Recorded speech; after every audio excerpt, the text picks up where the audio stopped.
Tapi juga ada tadi terkait najis itu ada dua, itu tadi ada najis hukmiyah secara hukumnya karena wujudnya nggak ada, baunya nggak ada, rasanya nggak ada, itu secara hukum masih najis. Terutama ibu-ibu orang tua yang punya anak kecil, hati-hati di dalam rumah kadang pipis sembarangan.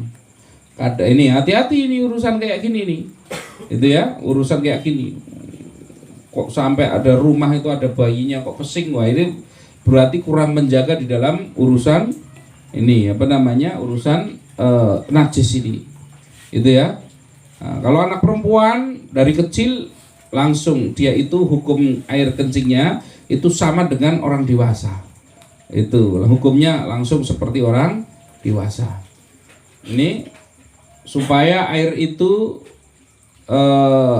air untuk berwudu tadi ya, kalau memang dia itu terkena najis tapi tidak berubah bau warna rasanya masih boleh digunakan jika minimal volume airnya adalah 2 kulah atau tadi plus minus berarti 90 cm kali 90 cm kali 90 cm, minimalnya segitu, minimal airnya itu ya.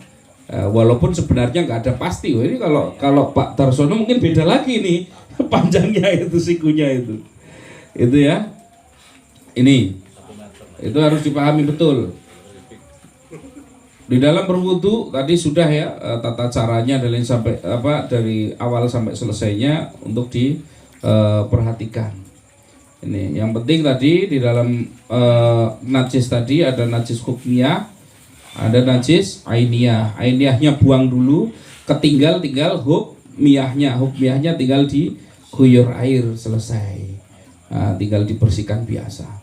Itu. Jadi nggak sesulit itu. Ini terutama kalau orang tua punya anak kecil ini banyak sekali yang kurang memperhatikan di dalam urusan ini. Itu. Baik, silahkan kalau ada yang mau bertanya terkait toharoh ini. Atau mungkin yang lainnya, tapi diutamakan awal toharoh dulu ya. Mas Wahid silakan. Waalaikumsalam warahmatullahi wabarakatuh. Terkait dengan anak kecil itu bila anak kecil misalnya pakai pampers ikut ke masjid dan itu tiba-tiba gendol ke orang tuanya itu atau tiba-tiba pegangan ke orang tuanya, gimana? Apakah yang sholat itu batal atau tidak?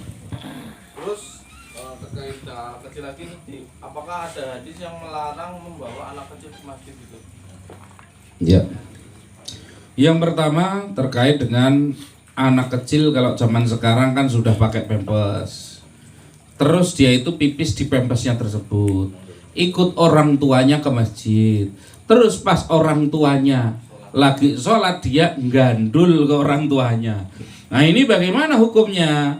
Kalau anaknya yang gandul ke orang tuanya, maka berarti tidak batal sholatnya. Tapi kalau orang tuanya misalkan anaknya diangkat, karena boleh ya ini ya, anak kecil itu misalkan karena takut membahayakan atau mengganggu banyak orang, diangkat, digendong. Nah ketika dia akan digendong, ini perbuatannya siapa? Orang tua apa bukan? Orang tua. Maka ketika dia ternyata kok sudah pipis di pampers, batal. Ini ya, jadi batal karena dia membawa najis.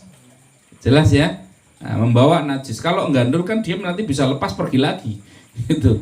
Nah, kalau ini kan dia dengan sengaja melakukan perbuatannya tersebut, maka batal. Itu ya. Jadi hati-hati. Ini. Jadi boleh misalkan anak kecil ketika dia bahaya, misalkan jadi boleh ternyata misalkan kok anak kecil ini bahaya langsung digendong, misalkan sholatnya sambil gendong boleh, itu nggak apa-apa itu. Nah, terus bagaimana dengan hukum? Adakah hadis yang kedua ya? Adakah hadis yang menyatakan bahwa tidak boleh membawa anak-anak ke masjid? Ada, tapi hadisnya ini dhaif. Hadis dhaif sebenarnya. Yang dipajang-pajang itu, jauhkan masjidmu dari anak kecil dan orang gila. Itu termasuk di masjid kita itu. Itu hadis dhaif sebenarnya. Hadis dhaif ini sebenarnya diambil manfaatnya saja. Itu mana yang bermanfaat, yang mana itu. Artinya yang mana yang bisa diamalkan. Tetapi ketika ada hadis yang lain yang ternyata fadilahnya besar, ini bagaimana? Oke, yang dimaksud dengan tidak membawa anak kecil ke masjid, ini kan harus dipahami dulu. Adalah anak kecil, yang pertama adalah dia itu yang dikhawatirkan, ya, dia itu dikhawatirkan tadi tidak bisa menjaga dirinya dari najis tersebut. Jalan-jalan di masjid lagi di soft tahu-tahu kencing. Nah, ini kan bahaya ini. Itu loh maksudnya. Nah, ini bahaya. Maka nggak boleh itu. Artinya anak-anak yang belum paham seperti ini jangan. Itu loh. Nah, tahu-tahu kencing nanti misalkan ngompol, akhirnya masjid karpetnya kena najis semua. Ya jangan. Itu seperti itu. Jadi yang dikhawatirkan seperti itu. Nah, terkait dengan lalu bagaimana? Apakah memang terlarang membawa anak kecil? Enggak ada terlarang. Bahkan Rasulullah saja membawa Hasan dan Husain.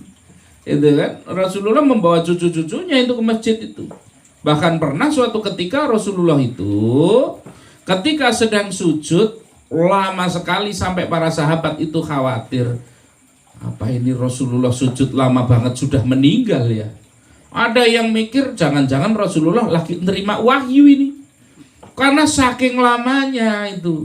Maka setelah selesai para sahabat akhirnya memberanikan diri untuk bertanya, "Ya Rasul, kenapa engkau itu tadi itu kok lama banget? Kenapa lama sekali itu ketika sujudmu itu tadi? Apakah engkau menerima wahyu?" Nah, dijawab oleh Rasul, "Tidak. Karena tadi Husain itu gak turun-turun itu di punggung saya karena dia lagi enak prosotan itu gak turun-turun, jadi saya biarkan dia sampai selesai main-mainnya." Itu satu. Yang kedua, pernah suatu ketika Rasulullah sholat ada anak kecil nangis, maka dipercepat sholatnya Rasul. Dipercepat ini karena adanya, berarti artinya apa? Artinya memang ada di zaman Rasul itu anak kecil pergi ke masjid. Itu loh. Ini dan banyak sebenarnya yang dilakukan oleh Rasul di mana beliau itu membawa cucunya ke masjid. Ada satu hal yang menurut saya luar biasa disampaikan oleh Muhammad Al-Fatih gitu ya. Muhammad Al-Fatih ini siapa? Dia itu adalah yang melaksanakan, yang mewujudkan nubuahnya Rasulullah Shallallahu Alaihi Wasallam. Karena Rasulullah itu mengatakan bahwa nanti 1000 tahun lagi, 1000 tahun lagi Konstantinopel ya, itu akan dikuasai oleh umat Islam.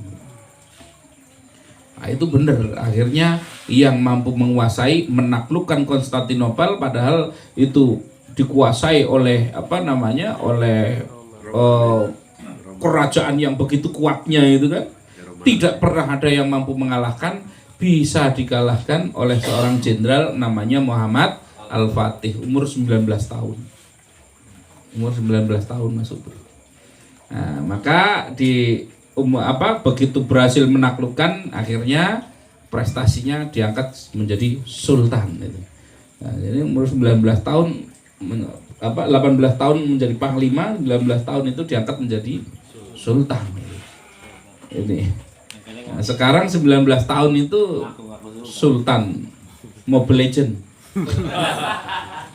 Ngaku-ngaku sultan juga ada, Pak. Murah banget. Itu ya.